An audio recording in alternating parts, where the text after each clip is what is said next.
అట్లాగే మేము ఆరోపణలు చేయడం కాదు, ప్రధానమంత్రి నరేంద్ర మోడీ గారు మే 10 తారీఖు నాడు 2024 హైదరాబాద్కు వచ్చారు, తెలంగాణకు వచ్చినారు. వచ్చి ఆ రోజు ఆయన అన్నమాట, తెలంగాణలో విచ్చలవిడి అవినీతి జరుగుతోంది, RRR ట్యాక్స్ నడుస్తోంది, ఇక్కడ రాహుల్ రేవంత్ రెడ్డి ట్యాక్స్ నడుస్తున్నది అని స్వయంగా ప్రధానమంత్రి మోడీ గారు అన్నమాట. మరి దాని మీద ఇప్పటివరకు మే 11 మొన్ననే మే 11 కూడా అయిపోయింది, వార్షికోత్సవం కూడా అయిపోయింది. ఇప్పటి వరకు అతి లేదు గతి లేదు, ఇప్పటి వరకు ఒక్క అడుగు ముంగట పడ్డది లేదు. అట్లాగే మేము మా పార్టీ తరఫున కూడా చాలా స్పష్టమైన ఆరోపణలు చేస్తూ ఆధారాలతో సహా సివిల్ సప్లై స్కామ్ ఏదైతే జరిగిందో దానిలో జరిగిన కుంభకోణాన్ని మేము స్పష్టంగా ప్రజల ముందుకు తెచ్చాము. మరి అట్లాగే ఏజెన్సీస్ దగ్గర కూడా పోయాం. ఇంతవరకు సివిల్ సప్లై స్కామ్లో ఫుడ్ కార్పొరేషన్ ఆఫ్ ఇండియా స్పందించదు, కేంద్ర ప్రభుత్వము స్పందించదు, అస్సలు ఏ ఏజెన్సీ కూడా ముందుకొచ్చే పరిస్థితి లేదు. అట్లాగే మరి మనం ఈరోజు కనుక చూసినట్టయితే 1-2 కాదు, ఇది అమృత్ స్కామ్.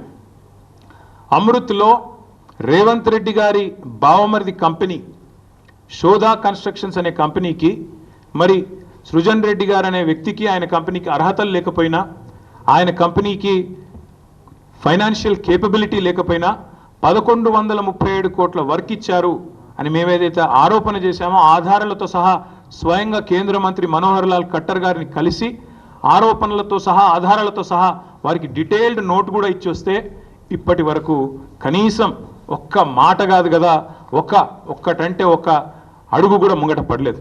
అందుకే మేము అడుగుతున్నాం, భారతీయ జనతా పార్టీకి నిజాయితీ ఉంటే మీరు స్పందించాలి. స్పందించడం అంటే ఏదో ప్రెస్ మీట్ పెట్టి మాట్లాడడం కాదు, మీరు అధికారంలో ఉన్నారు, మీరు ఖచ్చితంగా వెంటనే ఈ అన్ని కుంభకోణాలు వెనుక అమృత్ కావచ్చు, సివిల్ సప్లై స్కామ్ కావచ్చు, అట్లాగే ఈరోజు యంగ్ ఇండియా కావచ్చు, అట్లాగే మొన్ననే హైదరాబాద్ సెంట్రల్ యూనివర్సిటీ భూముల విషయంలో స్పష్టంగా సెంట్రల్ ఎంపవర్డ్ కమిటీ రిపోర్ట్ ఇచ్చింది, రికమెండ్ చేసింది. ఏం చెప్పింది central empowered committee? Financial fraud జరిగింది ఈ 10,000 కోట్ల దానిలో, ఖచ్చితంగా దీన్ని ఒక స్పెషలైజ్డ్ ఏజెన్సీతో విచారించాలి అని రిపోర్ట్ కూడా వచ్చింది. కొన్ని మంచినీళ్ళు తీసుకునేవారు.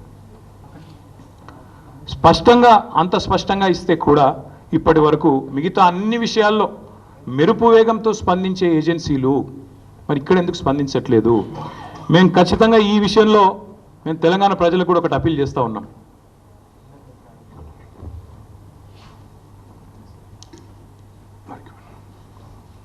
తెలంగాణ ప్రజలకు కూడా ఒకటి అప్పీల్ చేస్తూ ఉన్నాం.